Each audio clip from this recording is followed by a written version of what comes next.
Thank you all. I didn't get out there and do any of the work, so I gotta give Greg Meredith and Dave Hayner some credit here for their work on this and contracting.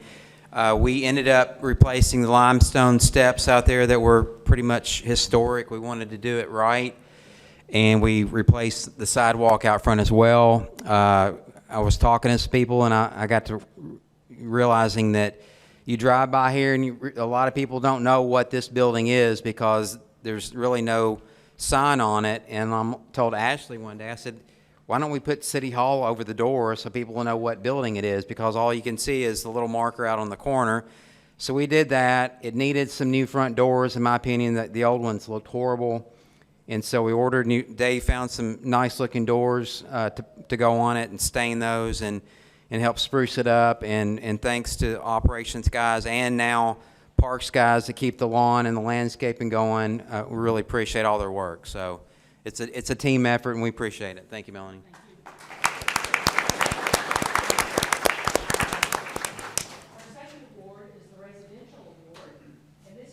Larry and Helen Bledsoe. Would you like to come up, please? The Bledsoes have relocated here, and they have done an amazing job with their home on Henry Street. And we thank you, and we are honored to give you this award. It is absolutely beautiful. You all would not recognize the house from the before and after pictures. We will run it in the newspaper, so please look at the daily news. But they have made a great impact in the TC Cherry neighborhood. Thank you very much. Thank you.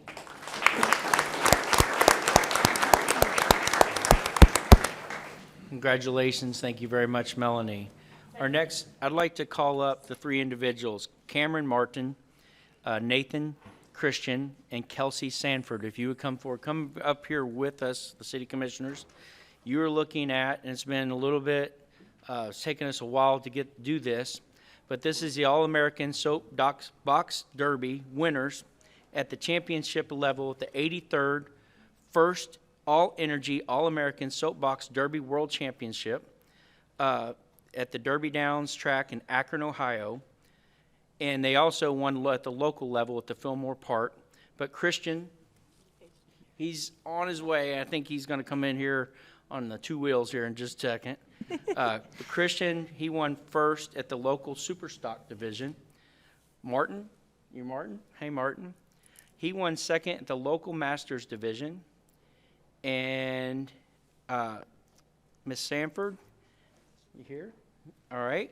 Let me get this correct. Kelsey Sanford, she won at the local Masters division, placed third at the local stock division. So first, second, and third, first time in Bowling Green's history to win at the national level. So let's hear it for these.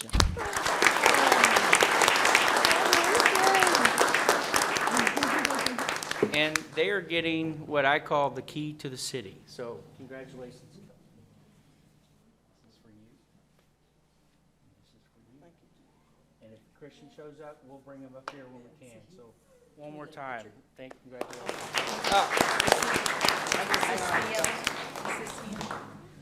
Here, I got my phone. I'll send it to her. Is this the other winner? Is the other winner? Is Christian here? No, he's Oh, not okay. here. He's still driving in.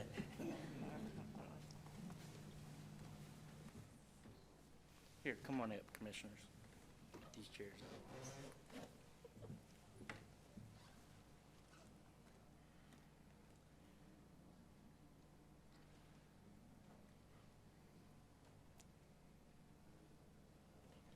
All right, congratulations. Well done.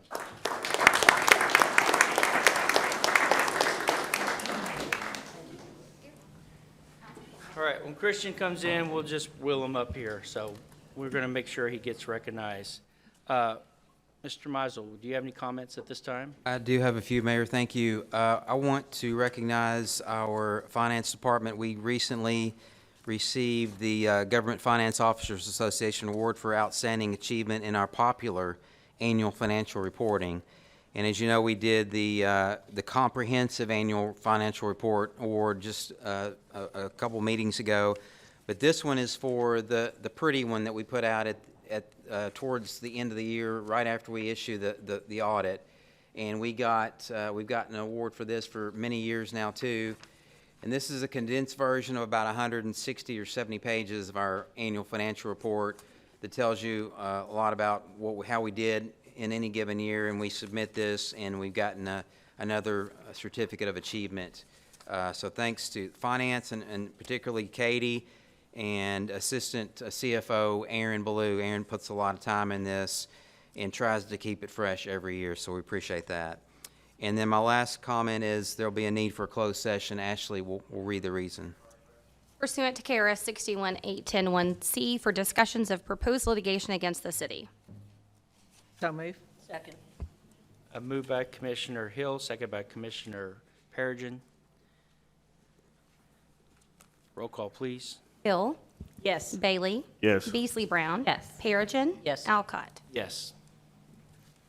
All right, thank you, Mr. Meisel. And Christian, would you come on up here behind the podium? This is Christian Martin. He is the grand champion of the, We said bring them all so we can get them. yeah, well, are the other two here still?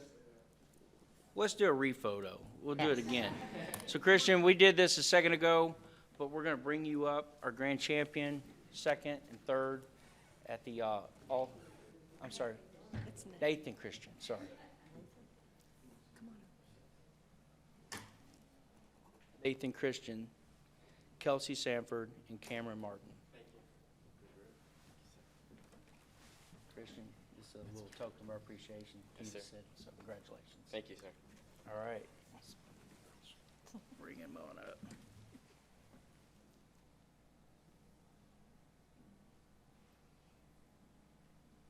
All right. Congratulations. Thank you, sir.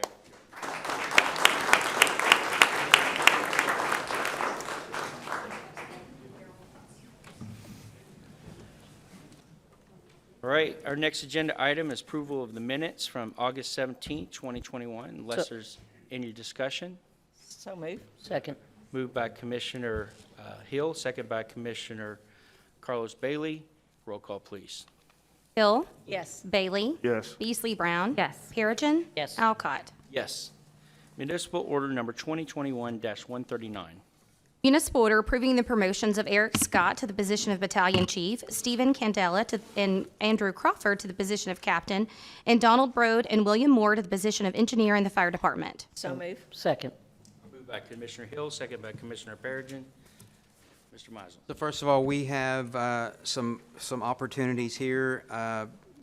First of all, Mr. Melvin Norris has retired from the fire department after 20 years of service. We'd like to thank Melvin for his dedication to the city and all those years. With that, along with the promotion of Chief Justin Brooks, we have several openings tonight, and I'd like to ask Chief Justin Brooks to come up and make his recommendations. Mayor, Board of Commissioners, City Manager, it's my honor to stand before you tonight. To have the opportunity to see our department's leadership evolve from within makes this a special time. We are grateful for that opportunity to be here. It's a great night for our department as we're here to recommend 5. As the City Manager said, with the promotion of a new fire chief and the captain retiring on us after 20 years, Melvin Norris, we've got a position in the battalion chief and the captain available and open. And with the fire department, there's a trickle-down effect as it relates to positions. So tonight, it's my honor to recommend the following for promotion. I will ask each of them that are recommended this evening to remain standing until we are finished. All candidates up for promotion have numerous certifications and credentials to validate that they possess the knowledge and skills needed to advance and have bodies of work that make each of them worthy to be considered here tonight. Each candidate completed the internal promotional process and was interviewed by the command staff. All 5 candidates recommended here tonight are ready for the opportunity to lead our department into something better for the future. Captain Eric Scott. Tonight I'm recommending Captain Eric Scott for the role of Battalion Chief. He started in 2005 and continues to deliver a high level of service day in, day out. Mr. Scott has been a leader from day one. We feel his skill set will improve our department, specifically leading B shift, the Battalion B shift. Eric Scott. Engineer Andy Crawford. Engineer Crawford started in 2010. Crawford provides that consistent, dependable leadership that others are drawn to. Crawford, if approved, is slated to lead Engine 3 on A shift at the Southside Fire Station. That Southside Fire Station mans our hazardous materials program. Engineer Crawford for captain. Engineer Candela. Candela started in 2009. Candela has worked extremely hard to develop his craft and has a desire to serve others. Candela, if approved, is slated to lead Engine 6 on B shift at the Greenwood Fire Station. It's a very special time for this man. This man just welcomed a new daughter a day ago. So his wife, she's tougher than all of us. We're grateful. It is a special time. We're recommending Engineer Candela for the role of captain. Firefighter William Moore. Firefighter Moore started in 2014 and has been developing into the fireman that you see today, which we know to be a huge asset, not only today, but for the future of our organization. Moore, if approved to the role of engineer, is slated to drive Engine 4 on B shift at the West Side Fire Station. Engineer Moore. Firefighter Broad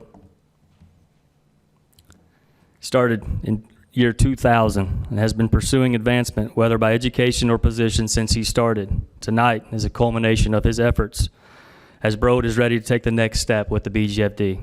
Broad, if approved, is slated to drive Engine 6 on A shift at the Greenwood Fire Station. Engineer Broad. Y'all may be seated. I'm available for any questions you have in regards to these recommendations here tonight. Thank you, Chief. Those are outstanding recommendations. Any further comments from the board? Congratulations to everybody. It's a great day.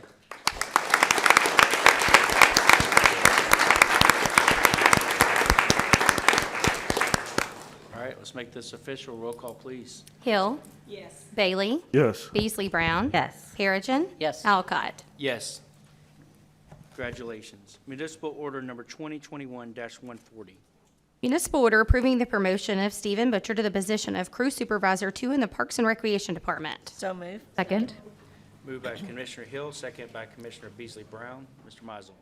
We have another vacancy that was created by retirement of Mr. Mitchell Davenport. And Mitchell served us for 20 years at the cemetery, and we are very grateful for his service as well. And I'd like to ask Brent Belcher to come up and make his recommendation for the position of Crew Supervisor 2. Thank you for the opportunity, Mr. Mizel and the Mayor and Board of Commissioners. We only have one promotion right now. We have a second one coming up, but this is in the cemetery.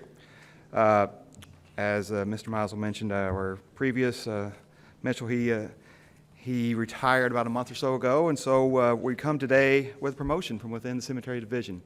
Stephen has been with us, let me check my notes here, but he started with us in March of 20 as a part-time employee. And so that'll be a common theme with our promotions. He actually was promoted, this is the second time he's been promoted. He was promoted in September to his current supervisor position within cemetery. This is actually the crew leader position. This is over the entire maintenance division for cemetery. Stephen comes with us, a little bit more than a year with us, but he also has 20-plus years of supervisor experience in the Army. So he has a ton of supervisor experience. Extremely hard worker. We're blessed to have Stephen join us March of 20, and we're blessed that he's here today for this promotion, and we hope you consider the nominee. Stephen, he's going to stand up right here. Congratulations, sir.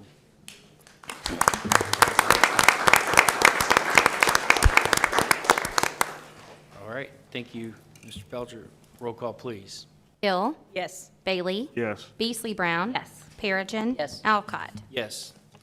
Municipal Order Number 2021-141. Municipal order approving the promotion of Patrick Henderson to the position of crew leader in the Public Works Department. So moved. Second. Moved by Commissioner Hill, second by Commissioner Carlos Bailey. Mr. Mizel. So as you remember, we had retirement of Gary Harden a couple months ago. We promoted Jeff Walden into his position as Crew Supervisor, which created another opportunity. And so I'd like to ask Greg to come back up and make his recommendation for the crew leader of Operations Division. Greg. Thank you. Mayor, Commissioners, Mr. Mazzo, good afternoon. Just as Brent said, not only did he have a crew leader to advance, we have the same thing today. We're fortunate to recommend Patrick Henderson to move from his current position of Operations Maintenance Tech 3 up to the crew leader position in Public Works Operation Division. Of course, this leadership, like Mr. Mazel said, that the retirement of Gary Harden, just like the fire department, leaves that cascading opportunities for leaders in the crew.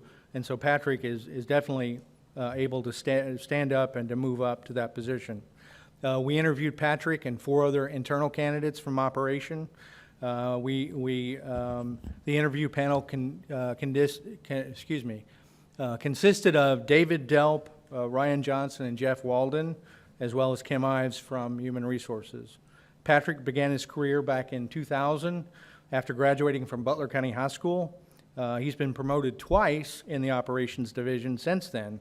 He's acquired many certifications over the years, including OSHA Hazardous Material Operations 2, OSHA Excavation Competent Person, ATSA Certified Flagger, Work Zone Traffic Control Technician, and the comprehensive University of Kentucky Road Scholar Roadmaster certification.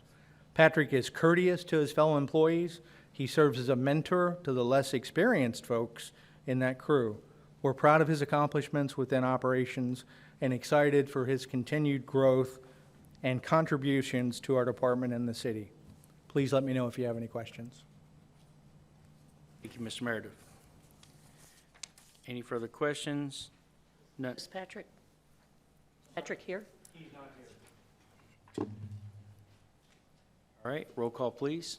Hill. Yes. Bailey. Yes. Beasley Brown. Yes. Perigin. Yes. Alcott. Yes. Municipal order number 2021-142. Municipal order approving the promotion of Chad Haley to the position of irrigation spray technician in the Parks and Recreation Department. So moved. Second. Moved by Commissioner Hill, second by Commissioner Perigin. Mr. Mazel. This is another position that we've had to go without for a while this year, but we think we found our man. I'm going to like to ask Brent Belcher to come back up and make his recommendation. Hello again, thank you. This is for the golf division, it's irrigation spray tech. So, and our chain of command there, that is in essence our assistant superintendents, we'll call. We have went a little while with a vacancy here, but we are proud to have a recommendation now from within. Chad Haley has been with us. He worked 2 seasons with us as a seasonal staff person, which is 36 weeks for our staff there at the golf. So in 2013 and 14, he was a seasonal staff member at golf. He got hired full-time at the cemetery. In 2015, he got promoted 1 time. So he's actually already supervisor, but this is a step up as far as supervisor responsibilities. And so we're proud that Chad's coming to us and going to be going to the golf division and continue his career with us at the city. I will say one thing to all those listening at home as a great example of 2 individuals that started off as part-time employees, and through hard work and determination, now they are going to be supervisors and leading roles in our department. So we're proud to be here today, and congratulations, Chad is here. And thank you, Chad. Nice to meet you, sir.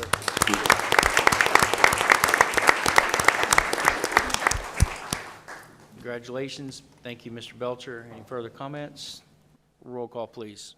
Hill. Yes. Bailey. Yes. Beasley Brown. Yes. Perigin. Yes. Alcott. Yes. Municipal order number 2021-143. Municipal order approving the career path advancement of Matthew Barrow to the position of Operations Technician 2 in the Public Works Department. So moved. Second. Moved by Commissioner Hill, second by Commissioner Beasley Brown. Mr. Mazel. This is another opening we've had in Operations OMT 2. We went out and found someone for this position as well, and I'd like to ask Greg to come back up one more time and make his recommendation. This is the Greg and Brent show right now. So. Thank you again. It's my pleasure today to recommend Matt Barrow to the position of Operations Maintenance Technician 2, again in our Operation Division.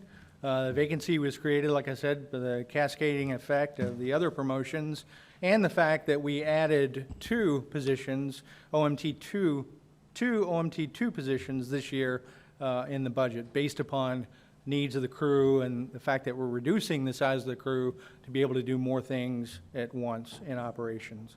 So Matt has shown his leadership throughout. He began his career with the city recently, just in November of 2019, as a laborer too.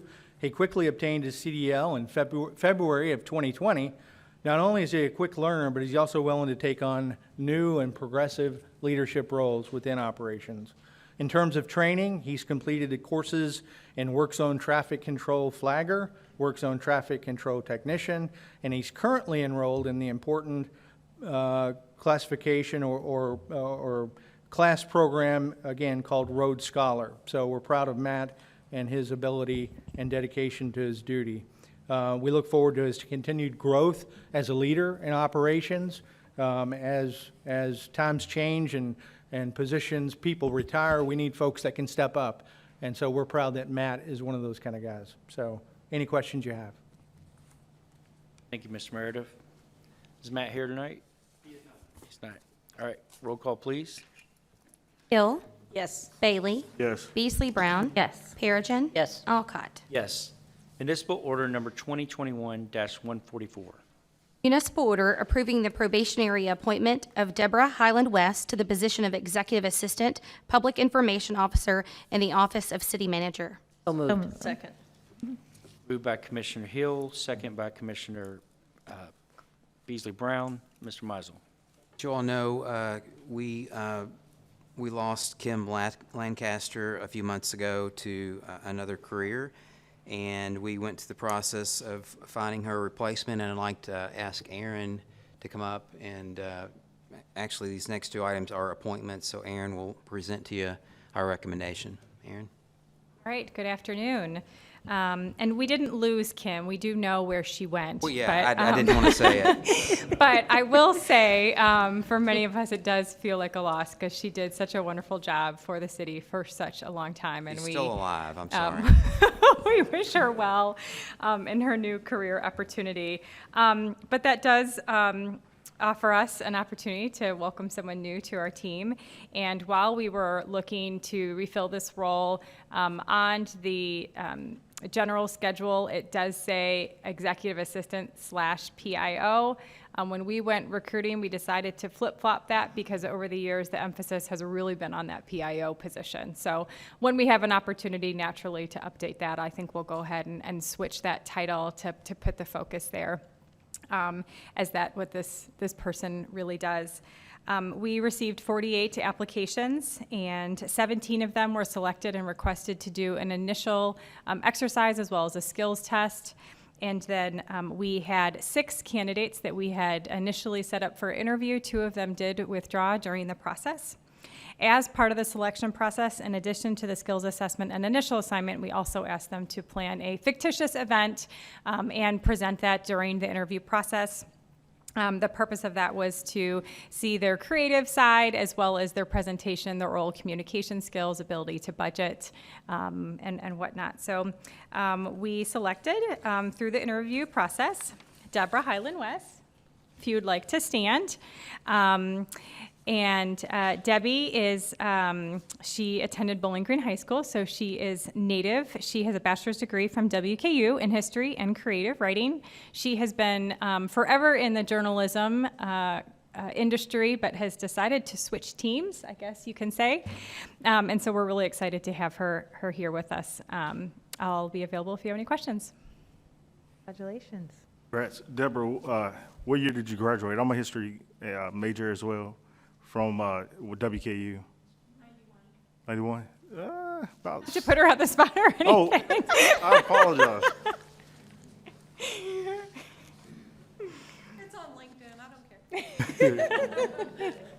I say I currently work with Deborah over at NKY as a part-timer over there, and it's been a pleasure, so I'm looking forward to having her come to City Hall.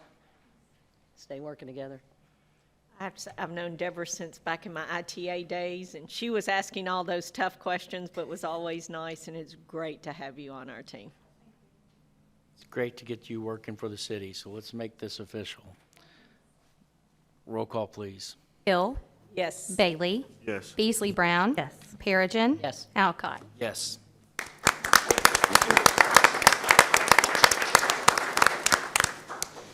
Municipal order number 2021-145.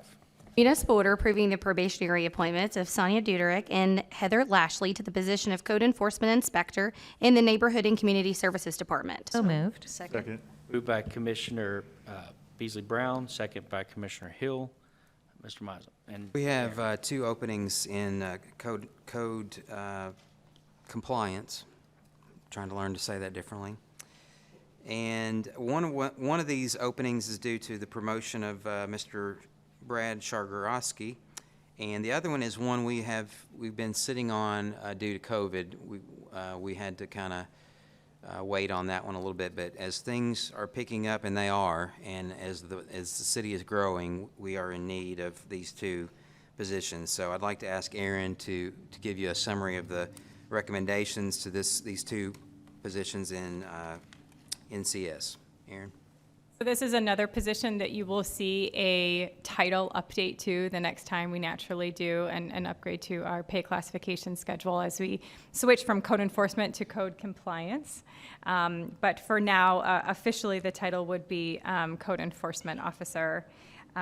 This position is grade 117. We advertised twice. We initially went ahead and opened the position at the same time we were looking for the manager, but that took us some time, and we thought that the applicant pool might have gotten a little bit stale, meaning that we may have lost a lot of applicants to finding other positions. So we opened it again.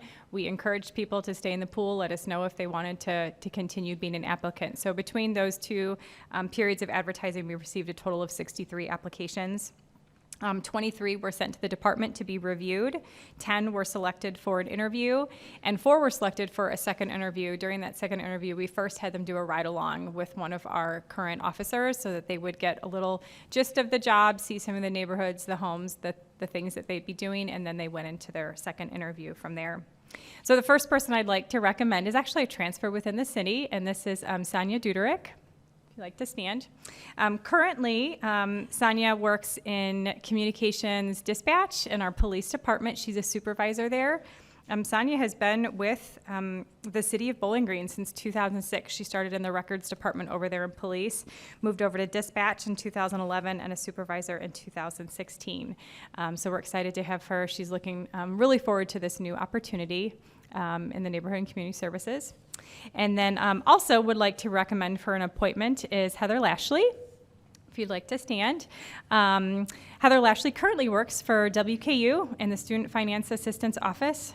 Prior to that, she did work for the Kentucky Transportation Cabinet for Department of Highways and the Right-of-Way Division. She's an adjunct professor at WKU for 13 years. She's a native going to Warren Central High School. She has a bachelor's degree in organizational leadership and a master's degree in organizational communication. So please let me know if you have any questions. fantastic applicants. If Thank Joe you very Denning much. was here tonight, he'd say, well, I think Heather's okay, but I don't know about that family. So I'll say that for Joe. And I'll tell you that I've known the Amoses for many, many years. They're a great family. From Josh, from Mr. Amos, I go to church with them, Mrs. Amos, and Heather. Sanja, Heather, it's great to see both your families here tonight. Thank you for bringing them. Thank you for supporting them. So, great job. All right, let's make this official. Roll call, please. Hill. Yes. Bailey. Yes. Beasley Brown. Yes. Perigin. Yes. Alcott. Yes.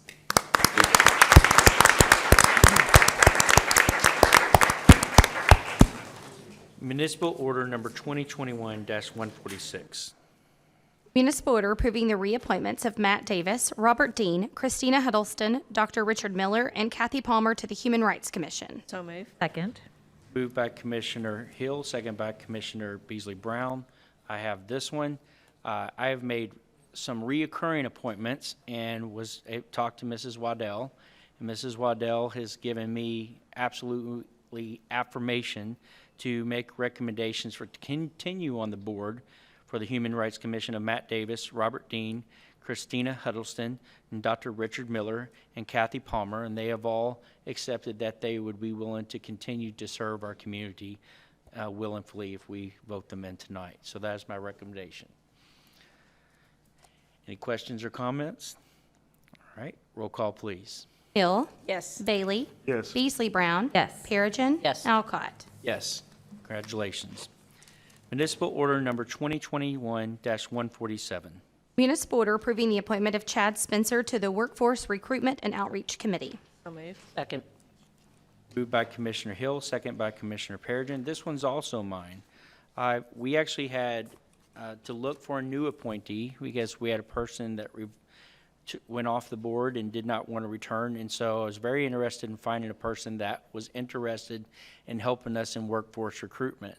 And so I went to Mrs. Helsley, and she basically gave me a recommendation of a person that came across our path, and they also work for the South Central Workforce Development. And so I am recommending Chad Spencer. I've talked to him, and he is adamant about bringing expertise and about bringing his job and developing it with the city and helping us connect those dots. And so I'm very excited to recommend Chad Spencer for this appointment tonight. Any questions at this time? And we did provide his resume out there. All right. No further questions? Roll call, please.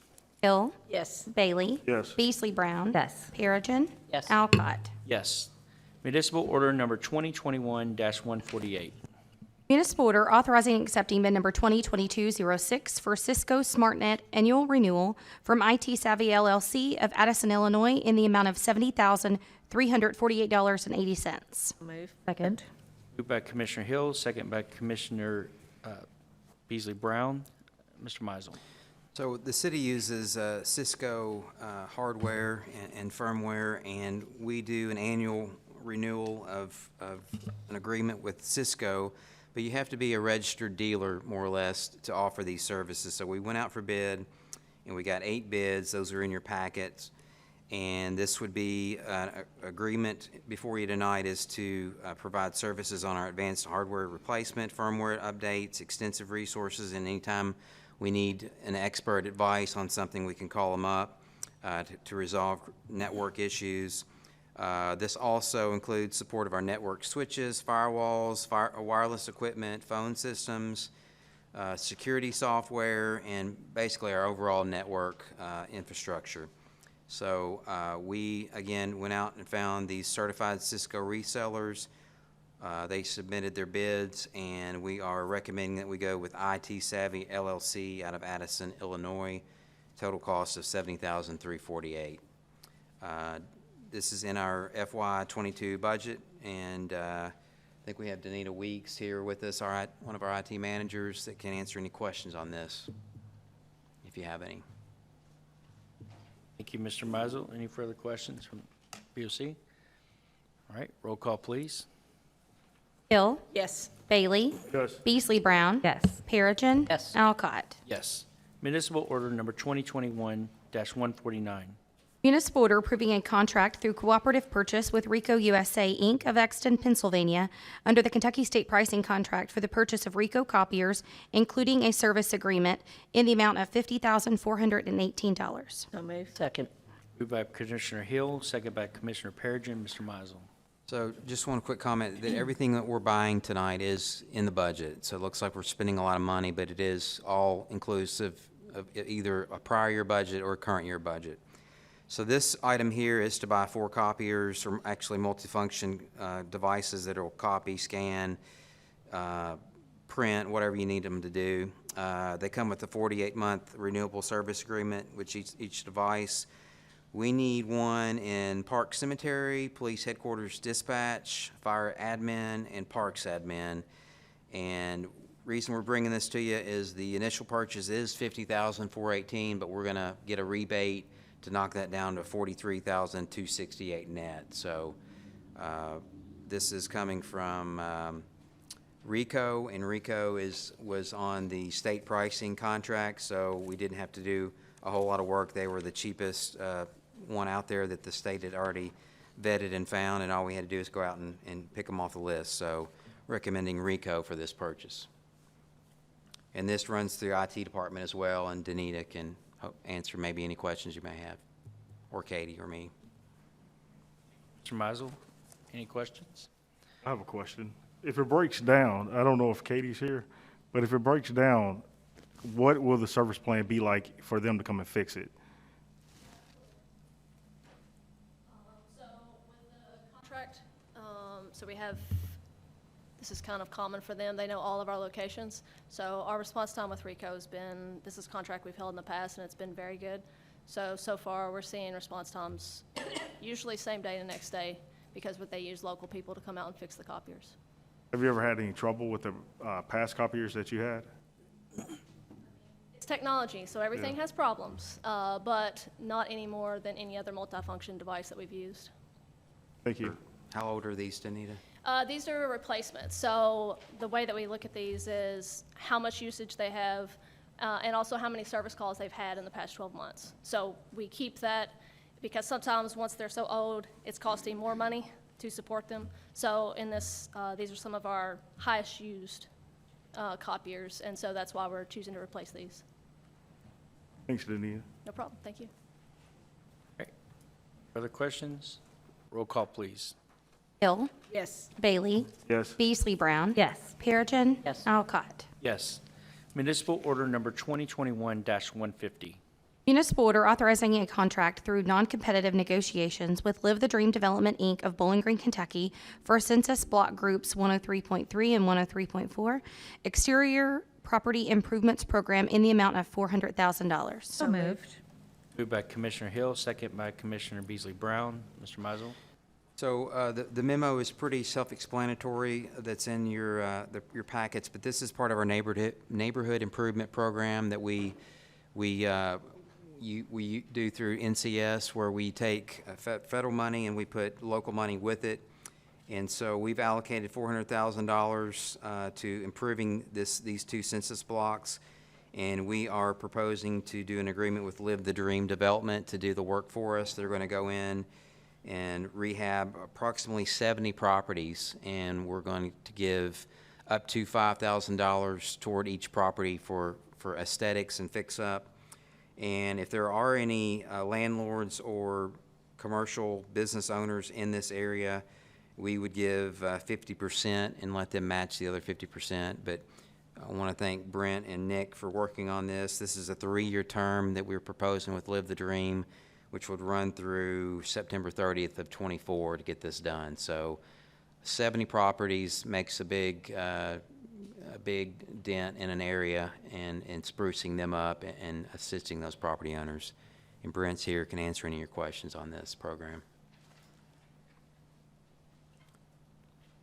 Brent, just really quick, if there is a problem with the siding or the sidewalk that was, the improvement that was coming to the neighborhood, do they come back and try to fix that problem? Or is there like a grace period? Are they, what is the percentage to make sure that everything is fixed correctly? So it's the property owner has to apply for the service, and then Live the Dream will help them locate contractors to come in and do the work. So Live the Dream is actually overseeing and managing the program to make sure that the work is done accordingly, and they're using approved licensed contractors if they're the ones providing the contractual support. If the property owners, a lot of our landlords have access to contractors, then it's between them and the landlord. The relationship is the Live the Dream nor the city has a contractual relationship. We're just reimbursing them up to $5,000 once they show proof that they have spent the $6,250 to make it an 80-20 on the landlord. This is very similar to the program we started in 105-2 up at Reservoir Hill, and we did in 112. Now we're rolling it into 103-3 and 103-4. It's been popular. With these 70 properties, also the partnership that we did with Live the Dream and Hotel Inc., we will have touched 80 properties. And 103-3 and 103-4 is the triangular part in between Old Morgantown Road and Morgantown Road, right by the railroad tracks. So just that little, very dense area, we will have impacted 80 single properties through these two programs. And also we should be starting construction on a new sidewalk along Johnson and Dennis and connect to the old Dishman McGinnis background along Johnson up to Old Morgantown Road through this program too. So we're trying to address it from affordable housing, existing housing, and making sure that we're maintaining the housing stock that is already in place, and also creating pedestrian improvements from the overall aesthetics of the neighborhood. I hope that answered your question with a little bit more information. Well, let's say if the sidewalk cracks or something, or like something is not improved or is a supplemental problem, will they come back out there, or is there a time frame that they'll come back out there to make sure that they fix it? So in this program that you're approving tonight, that would be a private sidewalk. Okay? This would not be a public sidewalk, this would be a private sidewalk, such as a sidewalk from a driveway to the front porch. That's an example of a private sidewalk. And so if Live the Dream was the one providing that, the contractors, the access to the contractors, then they would make sure that that is fixed. If you're asking me what the warranty period is for concrete, I can't tell you that. I just don't know that answer. But if it's through them, then they would be the ones making sure that that project is done, it's done correctly, and then they would pay the contractor on behalf of the homeowner. If the property owner is securing their own construction companies to do the work, then that relationship is solely between the property owner and the construction company. Gotcha. Okay? Thank you. Any other questions? Thank you. Okay, roll call, please. Hill. Yes. Bailey. Yes. Beasley Brown. Yes. Perigin. Yes. Alcott. Yes. Municipal order number 2021-151.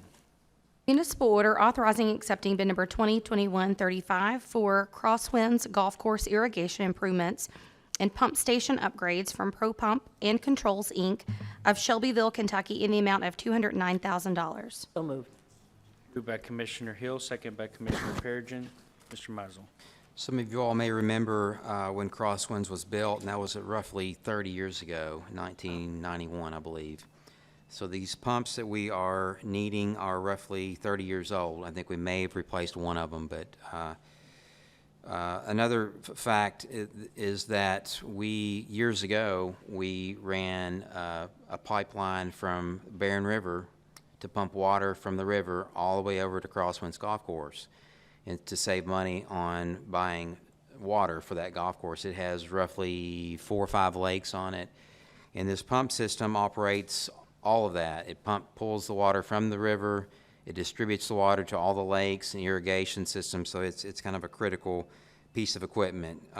We are coming before you tonight with a replacement system to replace the pumps, if you want to know what a VFD is, it's a variable frequency drive. And basically what that does is it primes the pumps where they always have water in them, and it's ready to go and ready to release for irrigation or wherever it's intended to go. But the lake on number 7 is where most of the water comes into, and it's pumped out of that number 7 lake to the other lakes and distributed among the course. So we went out for bid. We've got 3 bidders. One was non-responsive, but the low bidder was Pro Pump and Controls, Inc. for $209,000, and we're recommending we contract with them for this work. This, again, is in our Parks Improvement Fund budget, and we have money set aside to do this. And Brent Belcher, I think, is still here and can answer any specific questions you may have about this project. Thank you, Mr. Mizel. Any questions? Roll call, please. Hill. Yes. Bailey. Yes. Beasley Brown. Yes. Perigin. Yes. Alcott. Yes. Municipal order number 2021-152. Municipal order authorizing and accepting bid number 2022-10 for the Roland Bland Skate Park Repair Project from Baker Contracting of Alvaton, Kentucky, in the amount of $131,600. Second. Moved by Commissioner Hill, second by Commissioner Beasley Brown. Mr. Mizel. This project here is in regard to the skate park. Our skate park is about 13 years old now as well. It was built around 2008, I believe. And so it's never had any work done on it since it was built. We've done some caulking and minor repairs, but we're in need of replacing some concrete down there for safety reasons, some guardrails, some of the what they call the ledge protection, the steel that goes along an edge, whether you can run a skateboard or whatever along that edge and to do the things they do. It's pretty amazing. But we had this bid out a year or so ago, and bids came in really high, so we had to rescope it and narrow down the scope to get done what we really needed to get done. So we went out for bid. We got the 2 bids that you see before you, and we are recommending that we go with Baker Contracting at $131,600 to do this work to get the skate park back in a good condition for use. So again, Brent's here to answer any questions you might have. Say how many weeks it would be out, approximately? Brent, you know that? Yeah, I'm sorry. We've got time on that. we haven't got the timeline established yet. Our first priority, of course, is to get the job done, but we do think we can keep sections open while their sections being repaired. But there may be a time that we have to close the entire skate park for a portion as well. But our first goal would be do it by sections if we possibly can. It will be, I will say, it's a little bit more handwork as far as the concrete goes because of the angles and such of the skate park. It's not exactly a sidewalk rehab. So it'll take a little bit more craftsmanship, we'll call it.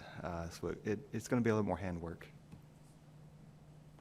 We just want to make sure we say pardon our progress as we improve your facilities, because it is a highly used park, and we want to continue to have the public understanding of what we're doing. Absolutely. Thank you. All right. Any further questions? Roll call, please. Hill. Yes. Bailey. Yes. Beasley Brown. Yes. Perigin. Yes. Alcott. Yes. Municipal order number 2021-153. Municipal order authorizing the purchase of Titleist golf products for Crosswinds, Paul Walker, and Riverview golf courses through non-competitive negotiations with Titleist of Chicago, Illinois, in the amount not to exceed $95,000. Second. Moved by Commissioner Hill, second by Commissioner Perigin. Mr. Mizel. We have realized that Titleist Golf is the #1 seller, especially golf balls, and roughly 60% of the merchandise that we sell at our golf courses are golf balls, and Titleist is the #1 seller. But along with Titleist comes FootJoy for shoes, Cushionet for clothing and shoes, and other products. I think Pinnacle is also a ball made by Titleist, but we are coming to you tonight for permission to kind of get our inventory back up to snuff where it needs to be for resale items with this purchase over the next 12 months from Titleist, not to exceed $95,000 that would be resold retail items in our golf shops. And again, Brent's here, can answer any questions for you. Belcher, just for the public's use, there's either 60%, as Mr. Mizel has said, that I guess the merchandise that is sold is coming from Titleist. What exactly is the profit so the public will know when they're actually, you know, the taxpayers are paying for this, but it goes back to make sure that we're able to get the other merchandise filled there? What would be the profit that's made? We tend to do, you know, a cost plus 25% or so is what we usually have as our ratios, but it's also, I will say that part of that is industry driven, meaning that golf apparel, golf balls it's a highly competitive market. So each year a new generation of golf ball series comes out, and those are marked at the beginning of the year at the premium cost. Throughout the 12-month period, those start to trickle down, and then by Christmas time, you would see reduced costs because it's just like a car. The next generation comes out right about that same time. So it has to be competitive in nature. When you hold on to merchandise, it's just like having merchandise at any retail store. If we have merchandise for 10 months, we'll have to be at a reduced rate than when we started off with it. So I will keep that in mind as well, if you would, please. The other thing about the Titleist is we primarily sell Titleist golf balls, but we are not a sole seller of Titleist golf balls and merchandise. We do have other vendors that we sell, but this relationship allows us to get a rebate. So we have some savings on the back end of that 12-month arrangement. So that does give us some additional things, especially for our own special events, our own tournaments and things. We can get to rebates to use towards clubs and such that we can do for awards. So it's a win-win for us, to be honest with you. Great. No further questions? Roll call, please. Hill. Yes. Bailey. Yes. Beasley Brown. Yes. Perigin. Yes. Alcott. Yes. Municipal order number 2021-154. Municipal order authorizing accepting bid number 2022-01 for Weston Street intersection improvements professional services from DDS Engineering P. LLC of Bowling Green, Kentucky, in the amount of $74,000. So move. Second. Moved by Commissioner Hill, second by Commissioner Beasley Brown. Mr. Mizel. In our current year budget, we had proposed this project in our capital improvements. And this is a project where we wanted to try to see what we could get on a design of some roundabouts up Weston. So if you're coming from Campbell Lane and you pass Living Hope and you come to the first one, it would be Highland. And then there's, Highland, Patrick Way, and possibly Rockingham as an additional. But we are considering to see what these would, how these would work as for traffic flow to get from Campbell Lane to Scottsville Road. Streets that we control like this one, we always want to try to look for traffic improvements to improve traffic flow, and we feel like we've had good success with roundabouts at other places around town, and we think this would be a prime candidate for roundabouts up Weston to keep traffic moving from Campbell Lane to Scottsville Road. You've got Bowling Green High School when you get to Rockingham Lane as well. That's very, very congested. I can speak in person on that one in the mornings and in the afternoons. Greenwood Hospital, Greenview Hospital in that area, and all the doctors' offices on Ashley Circle. So Greg has studied this, and we've gone out for proposals. We got 4 proposals back in, and we're recommending DDS Engineering for design work on this at the cost of $74,000. And this would be paid for out of our Future Roads Fund.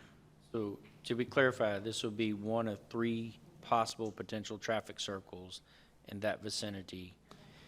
I'll let Greg speak to that. 4? I may not explain it right. Mentioned exactly the ones the additional one that we added was at Ashley Circle. So there's actually 4 intersections through there that could all, we think, benefit from roundabout intersections to improve flow. So. Very excited about these projects. I think the community will understand them and value later, and I believe it will cause, or it will help out, which is a lot of hindrance of traffic in that area, especially around the Bowling Green High School. People will be able to progress much in a expeditious, safe way to their location without stopping at a stop sign. Two or 3-way stops and 2 or 4-way stops, correct, Greg? Is that right? 1, 2. Rockingham is a Two- 3-way. 3-way, and the other one is And a Ashley 4-way. So is, there's, Ashley is a 4-way stop. yeah, there's 3 4-ways and 1 3-way. Yeah. And so thanks to Melissa and Kyle Hunt for working up this proposal and getting this out for actual bid today. So they did all the grunt work for those. Thanks. Further questions? All right, roll call, please. Hill. Yes. Bailey. Yes. Beasley Brown. Yes. Perigin. Yes. Alcott. Yes. Municipal order number 2021-155.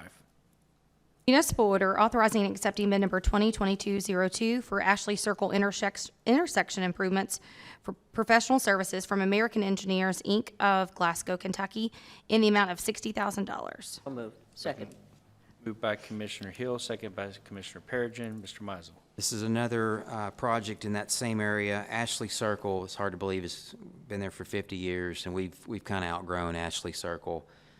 It's really tough if you're going out Scottsville Road to turn right onto Ashley Circle there by Ford's Furniture. It's only got room for maybe 3 cars at best.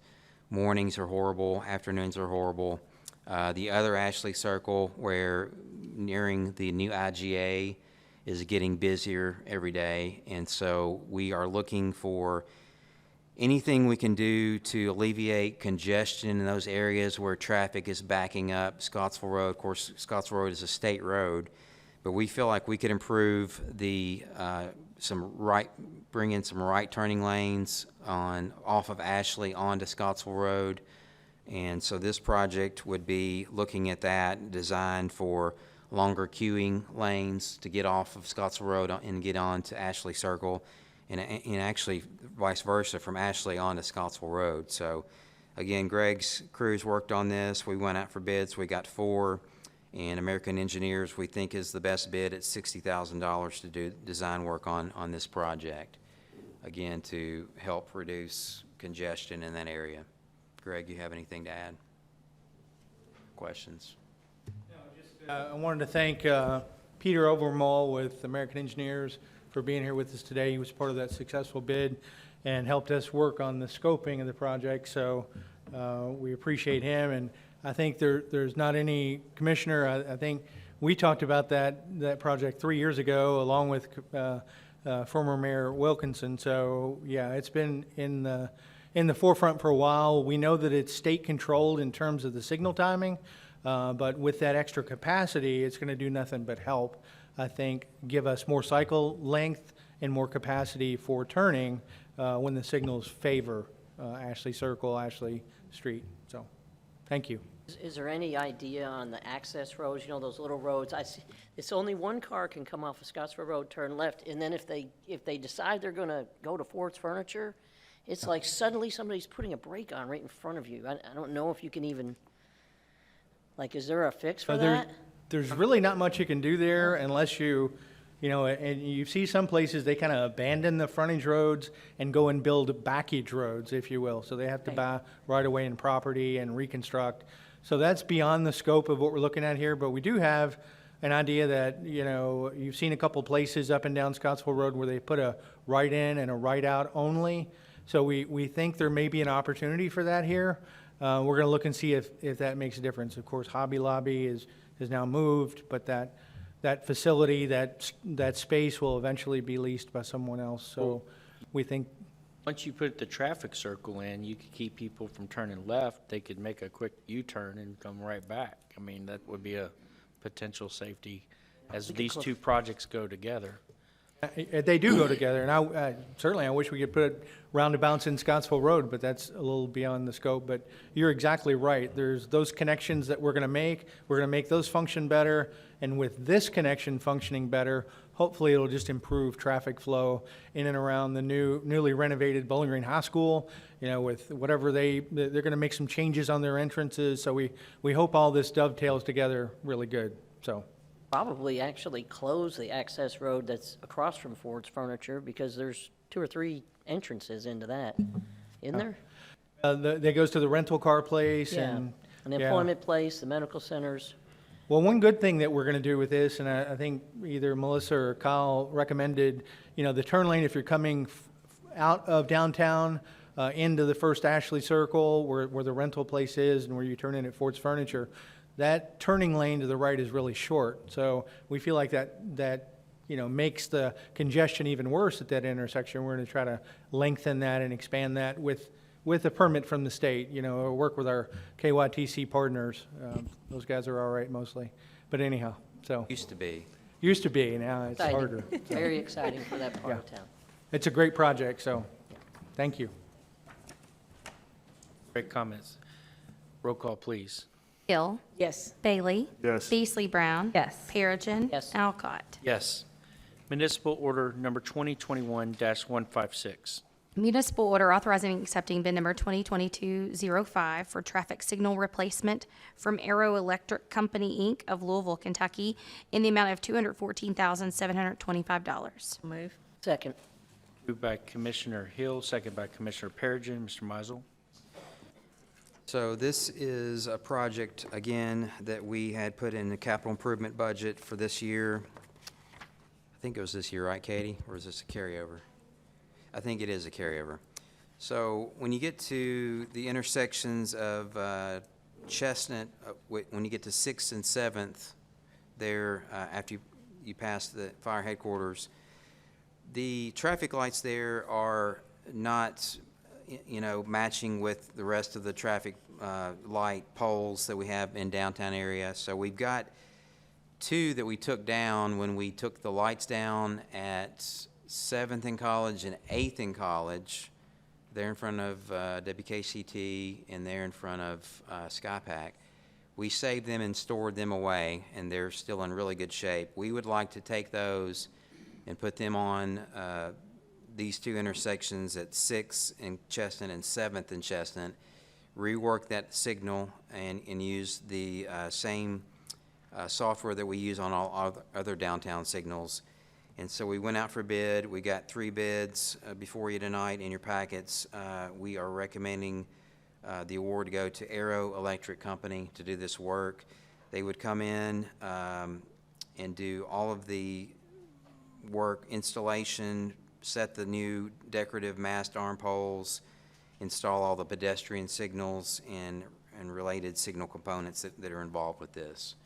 And then Greg has been, and Melissa have been working on, Melissa is our signal expert mostly on our traffic signals, and has studied this, and we think this is a worthwhile project, especially when we already have the mast arms and mast poles we've had in storage for a couple of years now that we don't want to just sit and waste. So, and improve the aesthetics.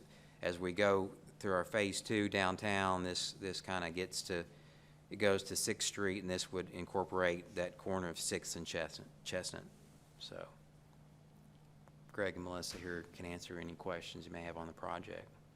Let me ask you this, is I guess the cost, is it mainly going towards the aesthetics since we're using old equipment, or is it going mainly towards the reworking of those old traffic devices? It's the reworking, because what's out there now is coming down completely. The state is actually upgrading the traffic controller and the equipment that runs the signals, but it's the concrete work, the trenching, the conduit, the wiring, the actual labor, and then also you have to, even though we have the signal poles and mast arms, concrete bases, you have to pour those, attach the poles and mount those. So, you know, the price is higher than we'd like to see, but so is pretty much every project we put out lately. So we do think it's a great project, as Mr. Meisel mentioned. It's kind of a continuation of what we're doing downtown. One of the key components here, too, is there are no pedestrian facilities at either of these intersections. So if you look around it with the new apartment complexes popping up and everything that's coming in downtown, we're going to have new pedestrian crossings that will match and will coordinate with what we have at our signals through the downtown. Thank you. This is coming out of our liquid fuel tax fund too, so it's state money that we've gotten that we would like to use. And one more question, this is going to be underground too, right? Underground utilities or not? Yes, everything, just as the signal out here, none of the wires are overhead from signal to signal, even for the power. Everything will be trenched underground and run up through the cabinets and up through the poles. I want to say thanks for the recycling of usable stuff that we removed, and now it's going to find a permanent home. And it just worked makes out. sense. It worked out great. The state helped us configure and reuse them, and it just so worked out. And this is also this is the gateway to downtown from exit 26. If you're coming from Cemetery Road, exit 26 to come downtown, you go through 6th Avenue, and you go back out 7th Avenue to get back on the interstate. So it's a main corridor to get downtown, so it's a gateway. Thanks for doing that. I know storage is a premium, so you'll be glad to have that space back too. Thank you very much. Roll call, please. Hill. Yes. Bailey. Yes. Beasley Brown. Yes. Perigin. Yes. Alcott. Yes. Municipal order number 2021-157. Municipal order authorizing and accepting bid number 2022-09 for the purchase of vehicles from Gilly Hyde Ford, Inc. of Glasgow, Kentucky, in the total amount of $258,717. Second. Moved by Commissioner Hill, second by Commissioner Beasley Brown. Mr. Meisel. There are some trucks that are needed by our Parks Department and our Public Works Department. And we went out for bid, and we got a couple bids from a dealership up in Ohio, Whiteside of St. Clairsville, and we got Gilly Hyde, and we got Hunt Ford. And we are looking to award this to Gilly Hyde in the amount of $258,717. Gets us some 1.5 ton truck, a couple of half-ton trucks, a 1-ton truck for facilities, a utility van, and then a full-size SUV for facilities as well to use. And Greg is here to answer any of your questions on this, and as well as Brent Belcher. Some of these are his trucks as well. I think. Yeah, there's one. Greg, I'll ask the question. I'm sorry, yeah, Dave. I'm sorry. Dave, nice to meet you. Sir. What is your last name? Hayner. Hayner. Mr. Hayner, let me ask you this. Will they be able to fill these orders? I know in the past we've So that has been an issue, and that was one of the things that Rick with Gilly Hyde, we talked about afterward.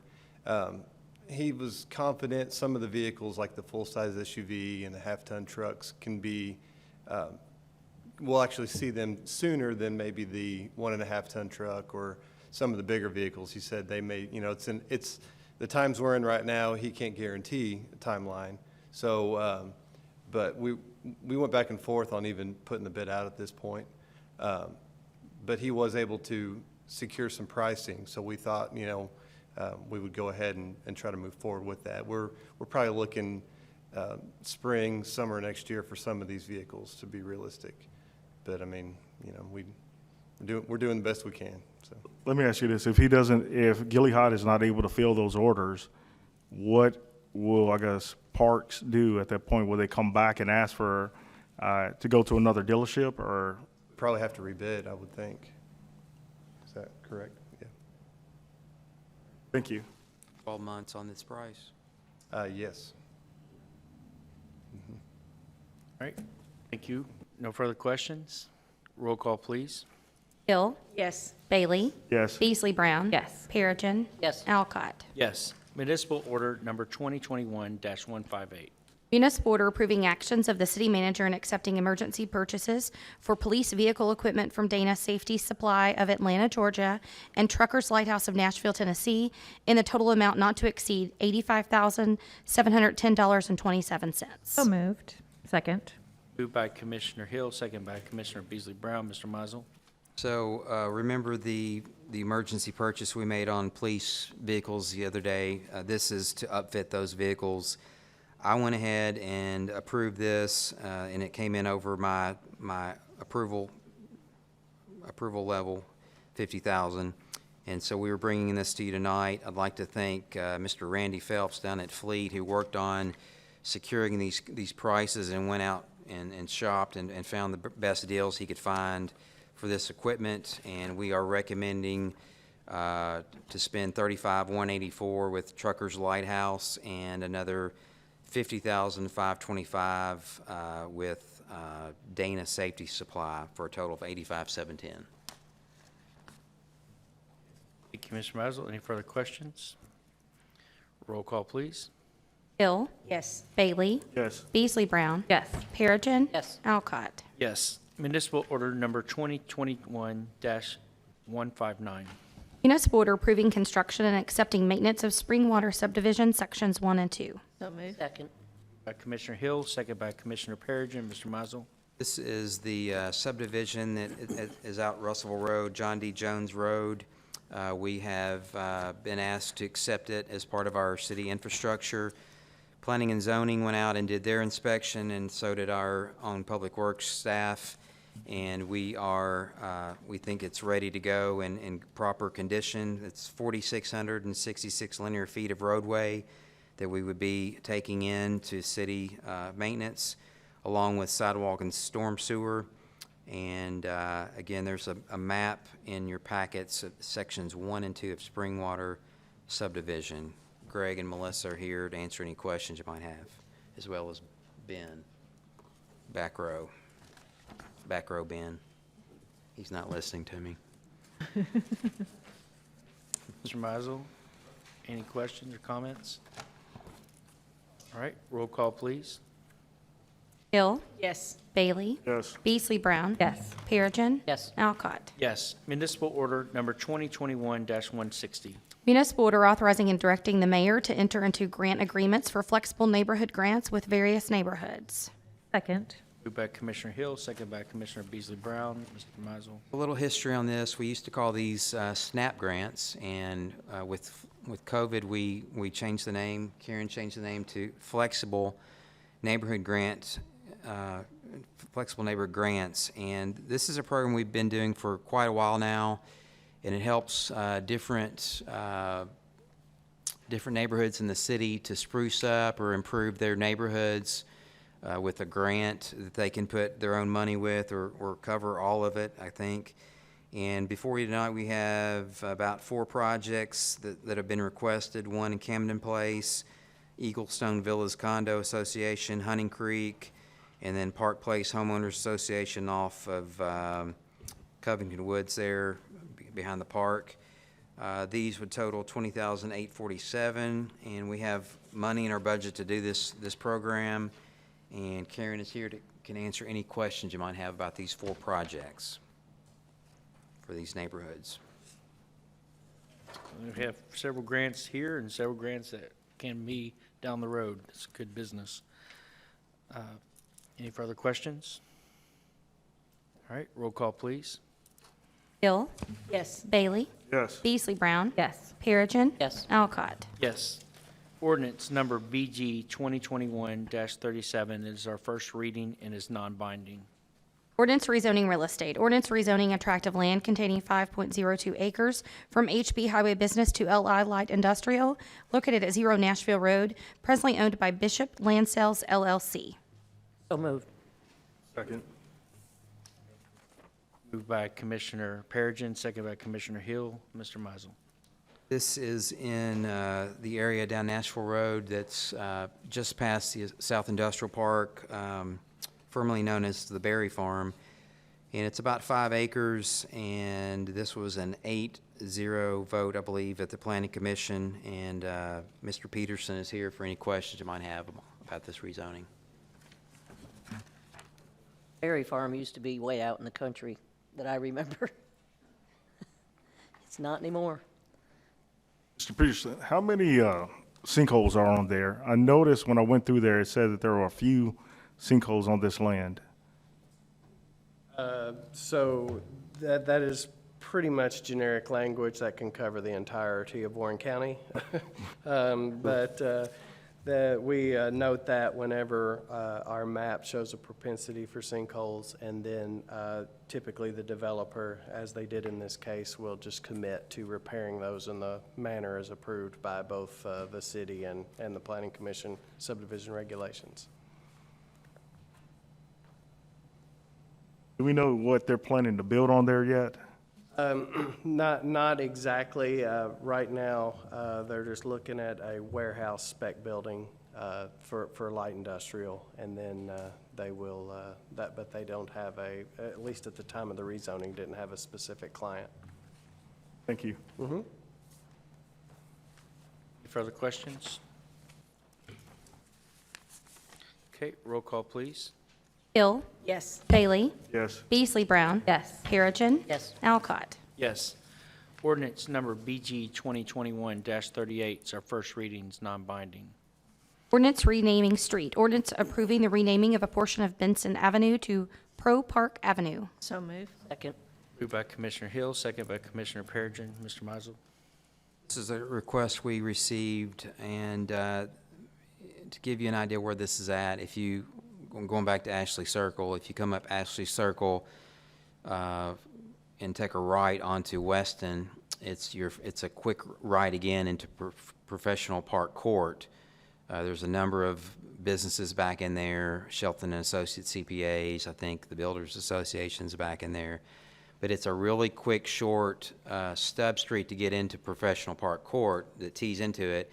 And it's always been called Benson because Benson is on the other side of this area, and it's residential. Benson is a residential street, and so request was made to rename this street to avoid confusion. And so they're, I think, proposing to call it Pro Park Court, something like that. And I think Public Works worked on this, Greg and Kyle, and looked at it, and Melissa. And we think we don't see any issues with renaming that one little stretch to get into the Professional Park, so. Makes sense. I think it'll make a lot more sense when you see the little sign and it doesn't match to the road. It causes a little consternation, confusion, so. All right, roll call, please. Hill. Yes. Bailey. Yes. Beasley Brown. Yes. Perigin. Yes. Alcott. Yes. Ordinance number BG 2021-39 is our first reading, non-binding. Ordinance expressing intent to de-annex property. Ordinance expressing the intent of the City of Bowling Green to de-annex approximately 8.32 acres located at the intersection of Old Richardsville Road and Kentucky Highway 185, as requested by Bowling Green Moose Lodge 356. Second. Moved by Commissioner Hill, second by Commissioner Perigin. Mr. Mizel. So how this came about was we got, police got a call of some shooting going on this property, and it's actually property right out behind the VFW out 185. And so we looked at it on the map and realized that, yeah, it was in the city, and we tried to trace it back. It's been annexed for a long time, probably 20 years or more. But the Moose Lodge uses it for turkey shooting and stuff on the weekends. And so I consulted with Chief Delaney, and we thought the easiest solution here was to de-annex it to allow them to continue with their recreational shooting, because you can't shoot inside city limits.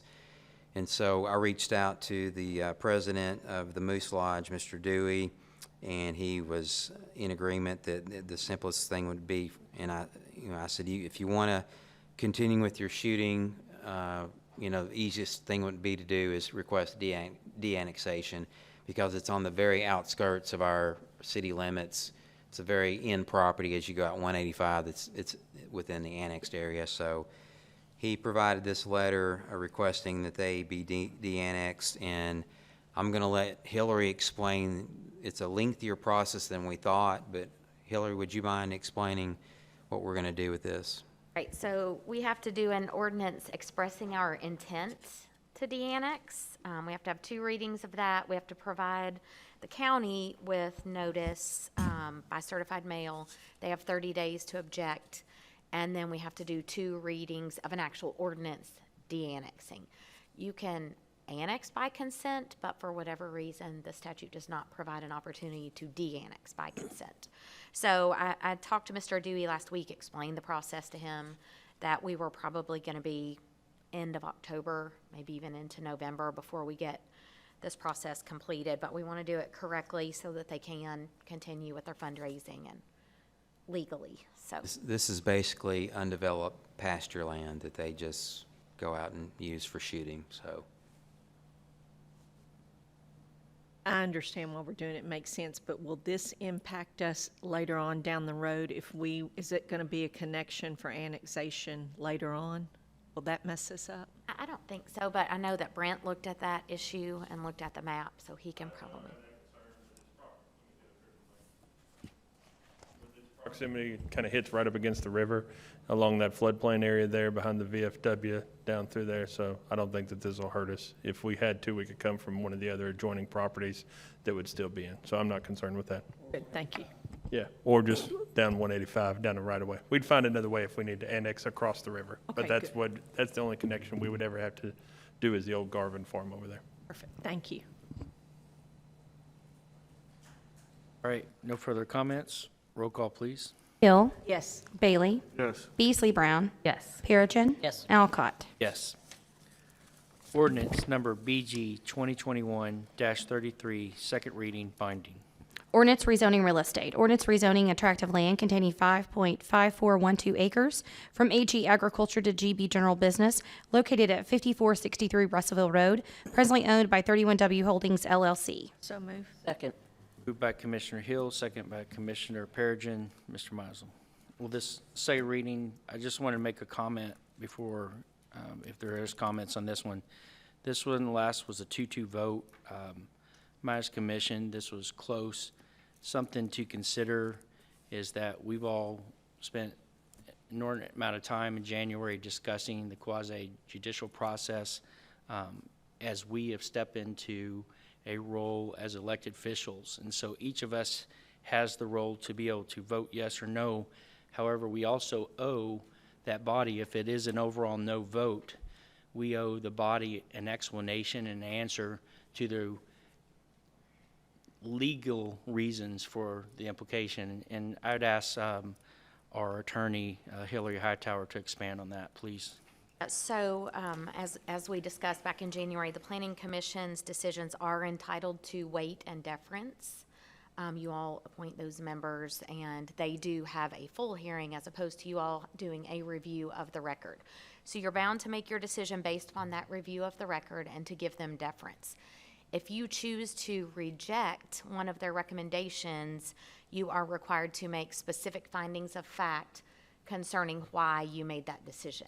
And if you all will recall, we have had appeals before to circuit court where the court has said that the findings of fact were generic and not specific. And so we would have to have specific reasons, specific findings that reject the Planning Commission's decision in order to do that in writing. And if we were to have the situation you said before, it was a 2-2 vote, it takes a majority of this board to reject the Planning Commission's decision. So if someone were not here tonight and it was 2-2 vote again, then the Planning Commission's decision would take effect because you would not have a majority to overturn that. So, and I can answer any questions you'll have. Thank you, Hillary. And I will note that this was a unanimous vote at the Planning and Zoning Commission, and at the last vote was a 2-2. I'll leave that open. Was it, here it says, 5 of the allotted 8 members of the board were present, voted 5 yeas, and then it says 1 had recused themselves. So were there 6 present or 5, or how did that go? Sure. So we had 6 planning commissioners in attendance at the planning commission meeting, but 1 planning commissioner for this particular case recused themselves due to a conflict. So there were only 5 for this particular item. So this should probably read 6 of the allotted 8 members were present. No, it's 5. For that hearing, it was 5 members. Oh, okay. Because they left the room and recused themselves from the hearing altogether. Didn't hear any of the evidence. Gotcha. And did not vote. Record straight. And just to clarify with Ms. Hightower, that's only if it was 3 noes to 2 yeses, we'd need to provide that. If it's just 2 noes, then we just vote no, and it goes through and it's no problem. Right. If Yeah. it's 3-2, then the Planning Commission's recommendation goes forward. Right. If it's a tie vote, then we would accept the Planning Commission's recommendation. Okay, any further discussion, comments? Roll call, please. Hill. Yes. Bailey. No. Beasley Brown. No. Perigin. Yes. Alcott. Yes. Ordinance number BG 2021-34, second reading, binding. Ordinance rezoning real estate. Ordinance rezoning a tract of land containing 1.84 acres from HB Highway Business to LI Light Industrial, located at 530 Corvette Drive, presently owned by Cave Mill Station LLC. So move. Second. Moved by Commissioner Hill, second by Commissioner Perigin. Mr. Mizel, this is our second reading. It was also a 4-0 vote for the last council, and unless there's any questions or comments. All right, roll call, please. Hill. Yes. Bailey. Yes. Beasley Brown. Yes. Perigin. Yes. Alcott. Yes. Ordinance BG 2021-35, second reading, binding.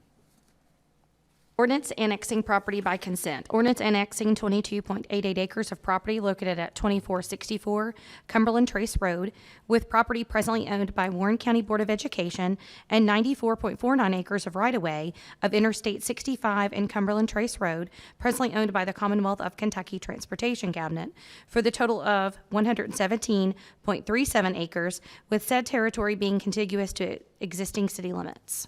Second.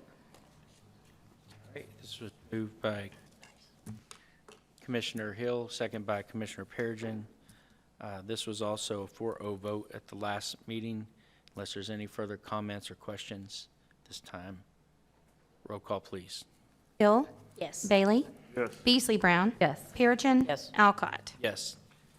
Ordinance number BG 2021-36. Second reading and is binding. Ordinance relating to property tax rates. Ordinance setting 2021 property tax rates, franchise tax rates, and improvement assessment rates, and setting forth guidelines for payment, penalty, and interest. So move. Second. Moved by Commissioner Hill, second by Commissioner Perigin. This was also 4-0 vote, unless there's any comments or questions. I would just like to report, I did have the public hearing on August 26th. The majority of the participants out of 6 were staff. There was one additional individual, was that you, Sue? Yeah. So pretty much everybody is related to the city of Bowling Green that participated. There were no questions that were presented, and I did not receive any additional questions in writing or by any other communication either. Thank you, Mrs. Schaller Ward. All right. Roll call, please. Hill. Yes. Bailey. Yes. Beasley Brown. Yes. Perigin. Yes. Alcott. Yes. Mrs. Jackson, will you check to see if we have anyone for public comments? And while you're doing that, I will state our next scheduled meeting is September 21st, 2021. We actually have invited guest that's going to join us, and that is Dr. Caboni. He's going to give a presentation at the beginning of View from the Hill, and has offered that to the commissioners, and we join us that night at the beginning of our meeting. Our next, yes, on the 21st of September. Okay, none at this time. This meeting is adjourned. Thank you, everybody. And we'll go into closed session. We gotta go to closed session.